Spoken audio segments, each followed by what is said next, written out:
Mari kita melanjutkan membaca kitab hadis, kalam perkataan Rasulullah SAW.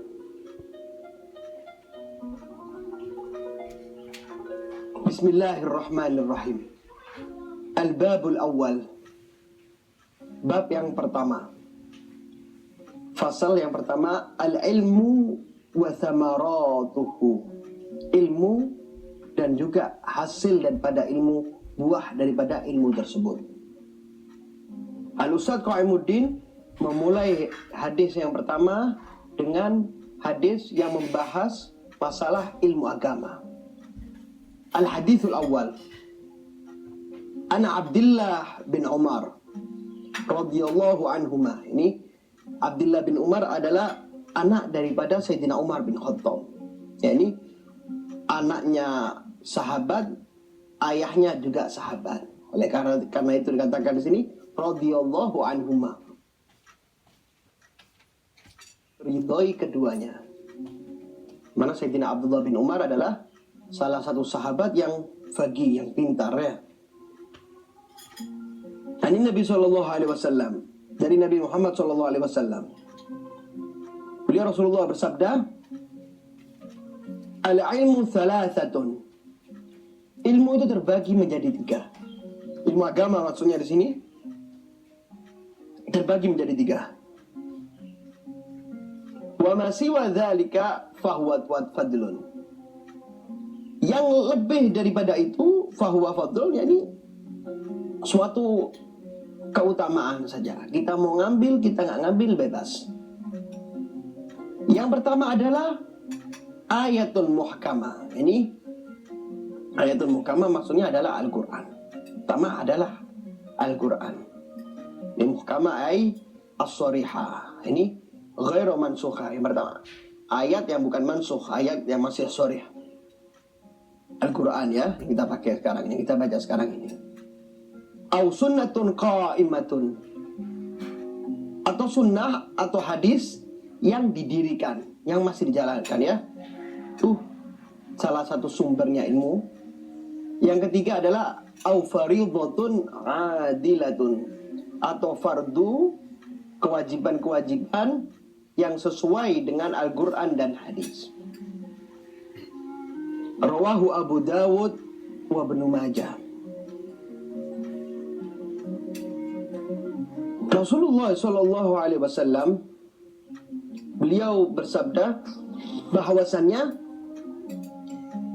ilmu itu, sumber ilmu itu terbagi menjadi 3. Maka para santri, para orang-orang yang ingin mendalami ilmu agama, yang baru hijrah atau juga yang baru masuk ke dalam agama Islam mu'allaf, ketika dia ingin terjun mendalami ilmu agama, maka jangan jauh-jauh. Yang pertama dia harus memegang ayat muhkamah dari Al-Quran. Sumbernya ilmu tersebut dari Al-Quran yang pertama.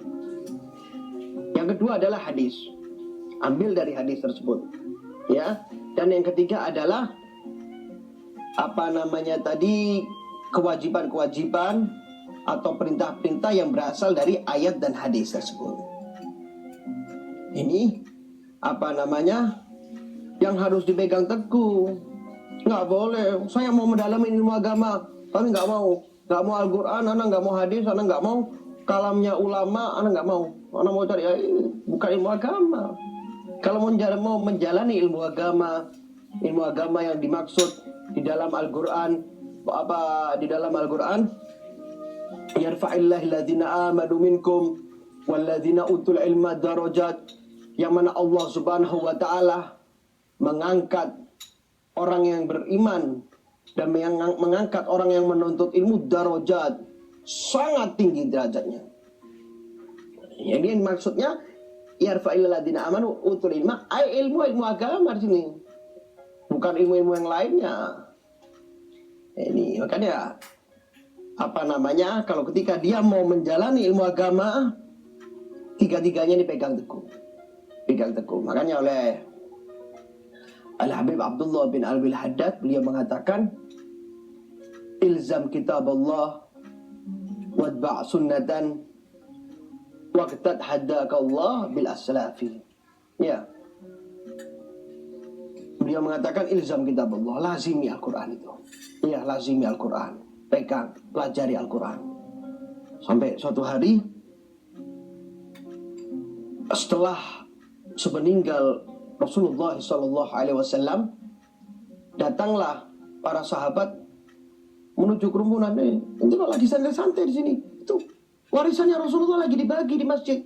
Maka kakek Rasulullah, sahabat-sahabat masa, ayo cepat-cepat selesaikan masjid. Maka lari semua di sahabat-sahabat.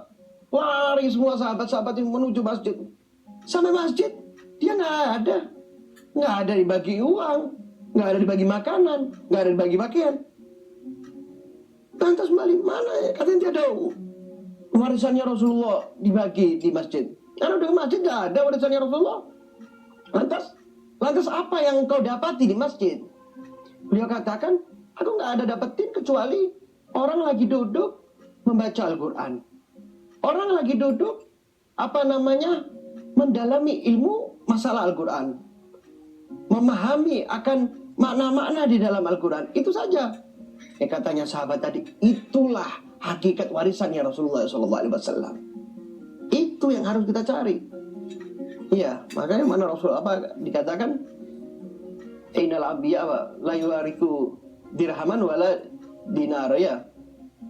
Para nabi itu tidak mewariskan harta, akan tetapi walakin warathul ilm.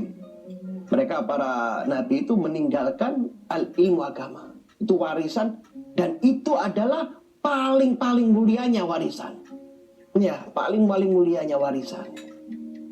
Jadi ketika dia dapat itu, maka setelah itu sahabat-sahabat tadi mulai berbondong-bondong duduk dengan teman-temannya yang lagi mendalami ilmu agama tadi.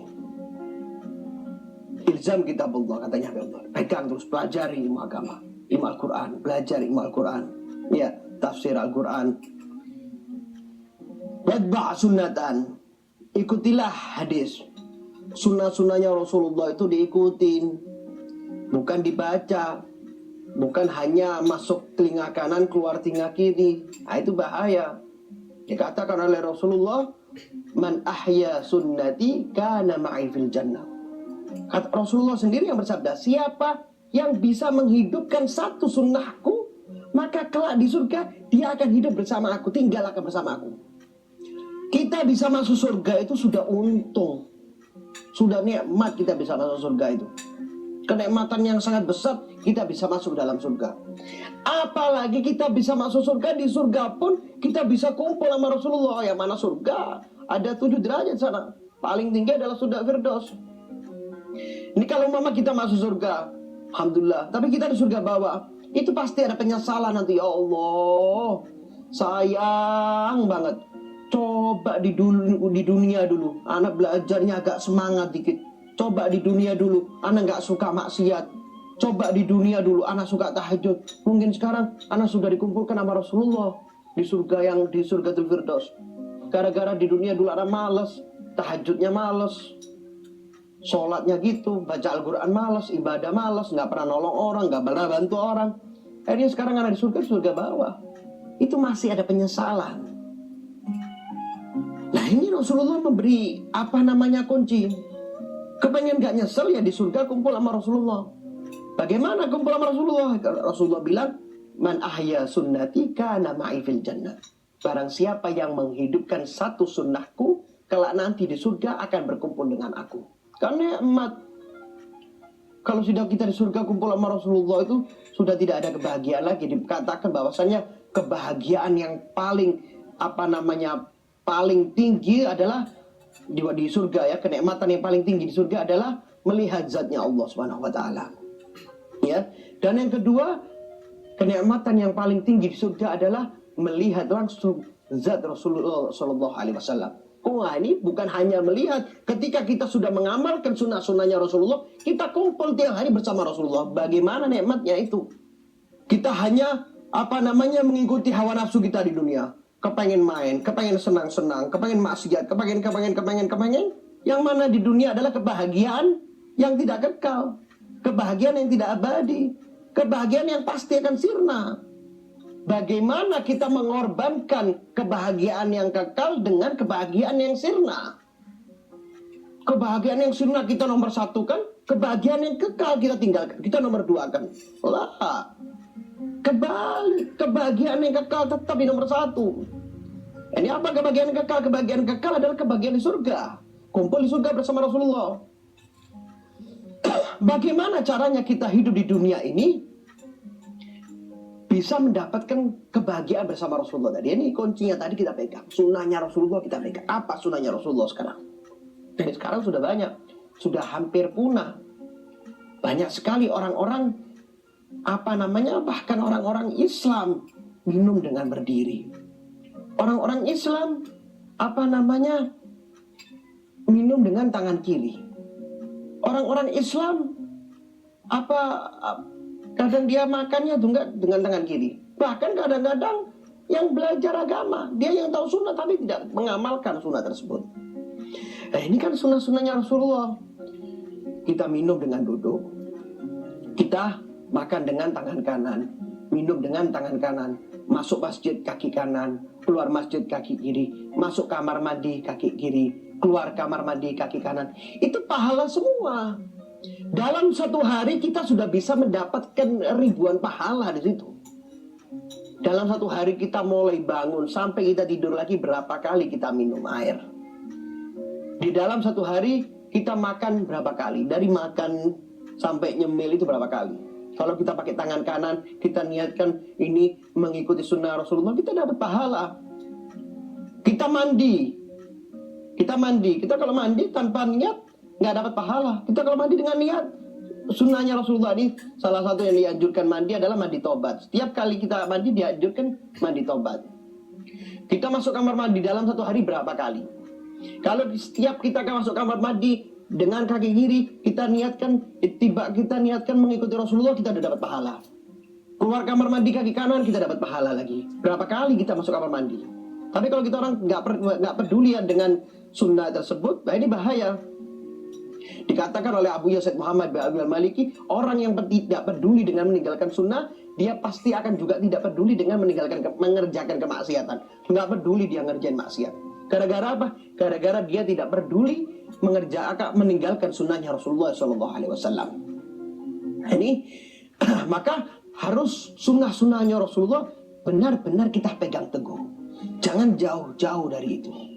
Banyak sekali. Dan semua sunnah Rasulullah pasti ada faedahnya, pasti ada maknanya. Minum duduk. Kenapa dianjurkan minum duduk?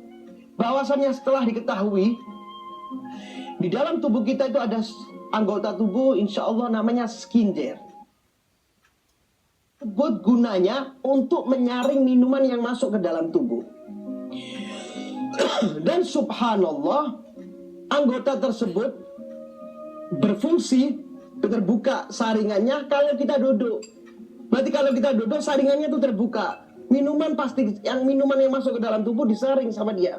Akan tetapi ketika kita berdiri, minumannya anggota tadi itu tertutup, saringannya tertutup. Berarti ketika kita berdiri, kita minum, dia tidak berfungsi.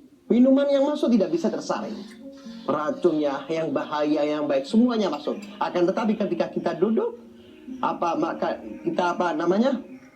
akan masuk ke dalam tubuh kita minum-minuman yang sehat-sehat, yang jauh dari itu, insya Allah diamankan berkat kita mengamalkan sunnah daripada Rasulullah SAW. Hadirin pemirsa Dalwa TV yang dimuliakan oleh Allah, mungkin sampai di sini saja. Mudah-mudahan bermanfaat untuk kami dan Anda. Wassalamualaikum warahmatullahi wabarakatuh.